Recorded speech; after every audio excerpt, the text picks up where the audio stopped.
Apa kabar? Ya Allah, you.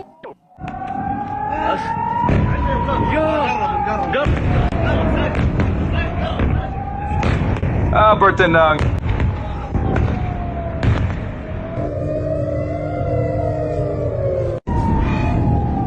Ibu saya suka Christmas.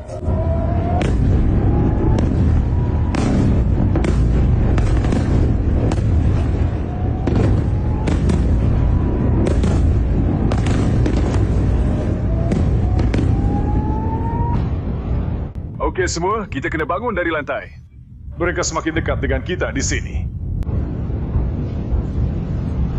Mereka semakin dekat dengan kita. Kita hanya perlu masuk ke dalam. Kita kena pergi. Mari, mari, mari, mari, mari, mari.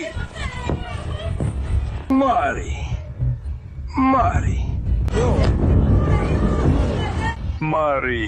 Kau memang hebat, MK. Terima kasih.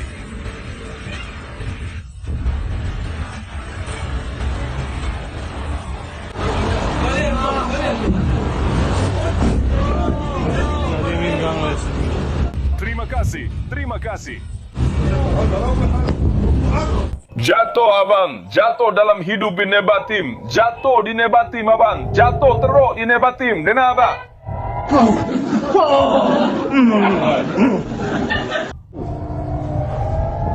Dan di Nebatim, saya beritahu awak, serangan-serangan kuat. Mak biasa saja, bukan kebetulan.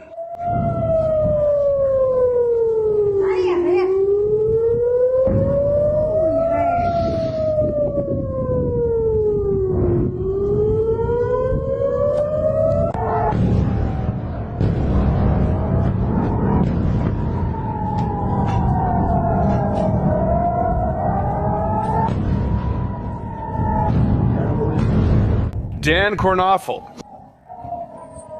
Langganilah. Kini laporan penuh dari Timur Tengah bersama Nate Foy. Seronok jumpa awak malam ini, Nate. Apa berlaku di sana? Hey, Charlie. Walaupun telah melalui pelbagai dugaan, Angkatan Tentera Iran masih mempunyai peluru berpandu balistik dan sedang membalas serangan Mekwesi di Pulau Kark dengan menembak ke arah utara Tel Aviv. Pada saat ini, mesej daripada Trump jelas, yaitu untuk memastikan pelayaran yang selamat di Selat Hormuz. Atau dia akan musnahkan infrastruktur minyak di pulau ini yang memproses 90% minyak Iran. Ia kecil hanya sepanjang 8 km dan ia dibekalkan oleh ladang minyak utama Iran. Presiden Trump memuat naik jika Iran terus menyerang kapal, Yak Oireua akan musnahkan seluruh infrastrukturnya. Ini dilihat beberapa malam lalu. Image yang sukar dipercayai, Amerika Syarikat juga telah mengumumkan penambahan kekuatan. Hari ini, United States Ship Tripoli menuju rantau ini bersama 2.500 kelasi dan 2.500 marinir untuk melindungi pangkalan Amerika dan memintas peluru berpandu Iran. Gempa bumi belum berlaku, bila akan berlaku? 15.000 sasaran di Iran, jumlah meningkat. Charlie, serangan berlaku dekat ribuan orang yang hadir untuk Hari Al-Quds. Mereka menjerit mati kepada Amerika dan Israel, serta membakar bendera Amerika di lokasi serangan udara itu. Sementara itu, keupayaan ofensif Iran telah dipamerkan sepanjang hari di Israel. Video pertama ini adalah hasil daripada bom serpihan di pinggir Tel Aviv. Di utara Israel, sekurang-kurangnya 58 orang cedera akibat serangan peluru berpandu Iran di kawasan kejiranan. Sekarang Israel juga sedang membalas serangan ofensif Hizbullah di sempadan utara mereka, melakukan serangan udara di Beirut dan seluruh Lebanon sepanjang hari, menghapuskan 2 komander Hizbullah, selain menyerang kemudahan ketenteraan dan infrastruktur keuangan kumpulan itu. Kami kembali kepada Anda, Charlie Nate.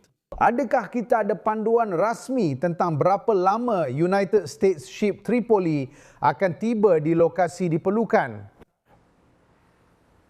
Ia akan berada di sini dalam 1 atau 2 minggu akan datang. Jadi paling lama 2 minggu. Dan sekali lagi, pasukan ini akan membantu tentera yang sudah berada di sini, yang telah menerima serangan peluru berpandu balistik Iran dan serangan drone Iran.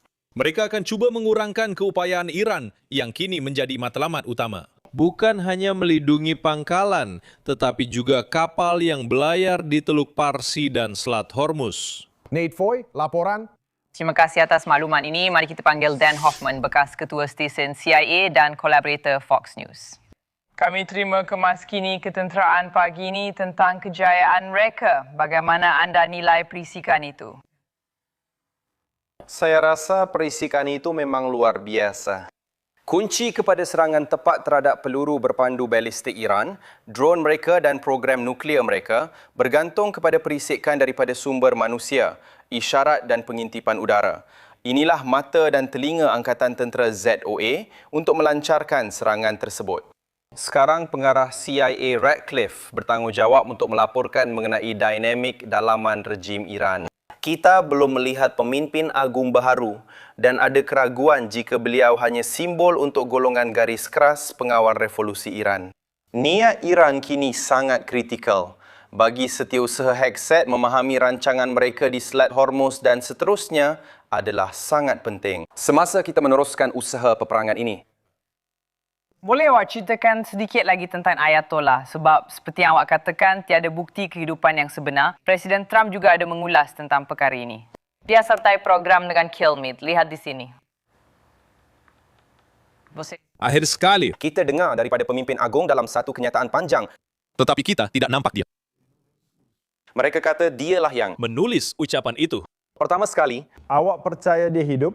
Saya rasa ya. dia pasti trauma. Tapi mungkin masih hidup dalam beberapa cara.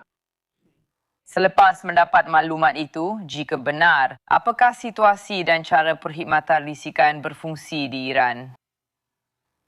Ya, saya percaya pasukan keselamatan Trump banyak bertanya kepada komuniti risikan kita. Ayatollah baru, Mojtaba Khamenei, kini berfungsi sepenuhnya. Perkhidmatan risikan tetap menjalankan tugasnya seperti biasa. Melaksanakan dasar Iran dan membuat keputusan sehingga dia mengetuai pengawal revolusi seperti bapanya. Atau sebaliknya. Pada pendapat saya, ini adalah soalan yang sangat penting untuk rejim Iran. Sekarang ia berkaitan dengan kelangsungan hidup. Saya tidak fikir mereka peduli jika kita mengebom negara itu sehingga musnah, asalkan mereka dapat menyakitkan barat dan zewa, menaikkan harga minyak dan menyerang sasaran seperti loji penapisan di Bahrain. Dan mereka terus hidup. Mereka anggap perang itu kejayaan kerana dapat mempersenjatai dan membina semula kekuatan. Dan ini akan memaksa Zewa untuk melakukan apa yang Israel panggil sebagai memotong rumput sekiranya Iran cuba menyambung semula program peluru berpandu atau nuklearnya. Okey, jadi biar saya tanya tentang perkara ini. Komuniti risikan boleh membantu membuka semula atau mungkin menjelaskan perkara ini dengan lebih jelas. Saya tahu General Kim ada mengatakan bahawa terdapat beberapa kapal yang keluar masuk di Selat Hormuz, tetapi ia sebenarnya ditutup. Apa yang boleh dilakukan oleh risikan untuk membantu tentera membuka semula kawasan itu? Kita boleh terus menyerang Iran dan halang mereka letak periuk api supaya Iran tidak kuasai Selat Hormuz. Itu sangat sukar untuk dilakukan, tetapi risikan akan membantu dalam proses itu. Jika sejarah menjadi petunjuk, CIA pasti sedang menjalankan, jika boleh, perbincangan rahsia melalui saluran selari dengan pihak berkuasa Iran.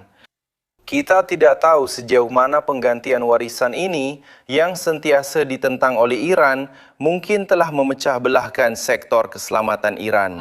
Dan jika, mungkin kita boleh mengambil kesempatan daripada perkara ini untuk memecah belahkan puak-puak yang bersaing dan siapa tahu pada masa akan datang mencapai satu perjanjian.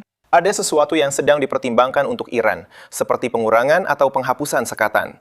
Sebagai balasan untuk melepaskan keupayaan untuk memproyeksikan kuasa, melakukan pencerobohan dan keganasan di luar negara. Dan Hoffman, kita akan berbincang lagi hujung minggu ini. Terima kasih.